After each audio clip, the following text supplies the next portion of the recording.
देश में कोरोना की रफ्तार जारी है, जहां राजधानी दिल्ली का सबसे बुरा हाल है। दिल्ली में पिछले 24 घंटों में 27,561 नए कोरोना मामले सामने आए हैं। साथ ही एक दिन के भीतर 40 मरीजों की मौतों की पुष्टि भी हुई है। यहां संक्रमण दर 26.22% दर्ज की गई। दिल्ली में अभी 56,991 मरीज होम आइसोलेशन में हैं। राजधानी में सक्रिय कोरोना मरीजों की दर 4.79% है, जबकि रिकवरी दर 93.70% है।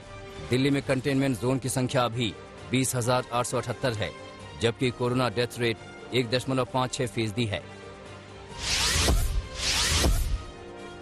पश्चिम बंगाल में कोरोना की तीसरी लहर का कहर देखने को मिल रहा है, जहां नए संक्रमितों की संख्या 22,000 के पार पहुंच गई है।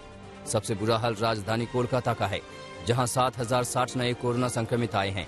बंगाल में संक्रमण दर 30.8% है, जो कि देश में सबसे ज्यादा है।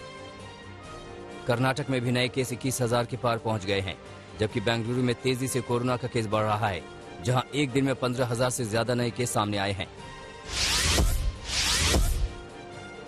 वहीं यूपी में 13,681 संक्रमित पिछले 24 घंटे में मिले हैं, जबकि लखनऊ में सबसे ज्यादा 2,181 नए केस सामने आए हैं। तमिलनाडु में 24 घंटे में 17,934 कोरोना संक्रमित आए हैं। वहीं चेन्नई में यह आंकड़ा 7,372 तक पहुंच गया है। बिहार में नए कोरोना संक्रमित 6,413 मिले हैं। वहीं एक्टिव केस की संख्या 28,000 के पार पहुंच गई है।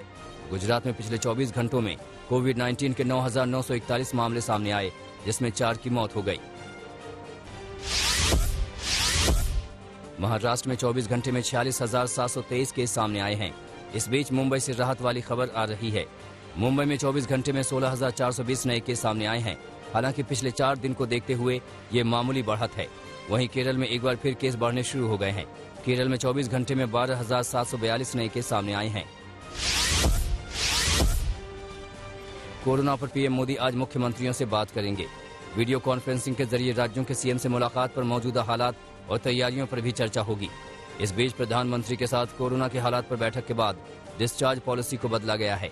अब हल्के मामलों में पॉजिटिव पाए जाने के 7 दिन बाद और नॉन इमरजेंसी केसेस में 3 दिन बाद डिस्चार्ज किया जा सकता है, और इससे पहले टेस्ट की जरूरत नहीं है।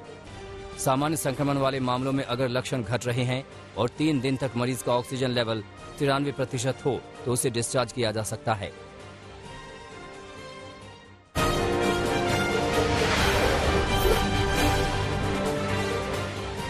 यूपी के सहारनपुर में पुलिस ने गैंगस्टर एक्ट में वांटेड 3 आरोपियों को गिरफ्तार किया है। मामला कोतवाली देहात क्षेत्र का है। पुलिस के मुताबिक तीनों आरोपियों पर गोकशी का केस है। इसके अलावा तीनों आरोपियों पर पहले से कई आपराधिक केस दर्ज हैं। पुलिस आगे की कार्रवाई में जुट गई है। कर्नाटक के मैंगलुरु में सीसीटीवी में एक भयानक तस्वीर कैद हुई। तस्वीरें देखिए। यहां से तेजी से ये बाइक सवार गुजरता है। सामने से बस आ रही है, मगर अचानक बस टर्न लेती है। वो तो शुक्र था कि बाइक सवार तेजी से निकल गया, वरना कोई बड़ा हादसा हो सकता था।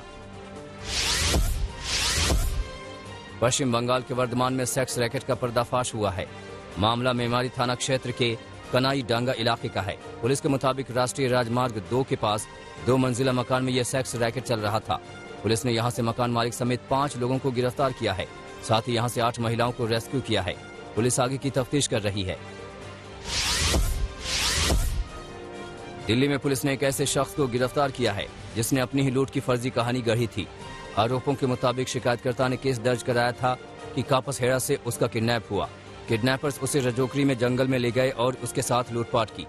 शिकायतकर्ता ने बताया कि उसके साथ 3,14,000 रुपए कैश, स्कूटी और मोबाइल की लूट हुई है।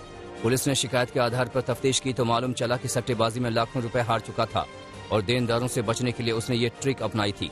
मगर पुलिस ने सच का खुलासा कर दिया और आरोपी को गिरफ्तार कर जेल भेज दिया।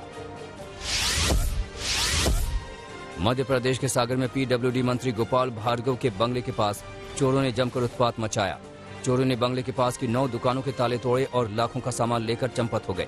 इस चोरी के बाद हड़कंप मचा और गढ़कोटा थाना क्षेत्र के 4 पुलिसकर्मियों को सस्पेंड कर दिया गया है।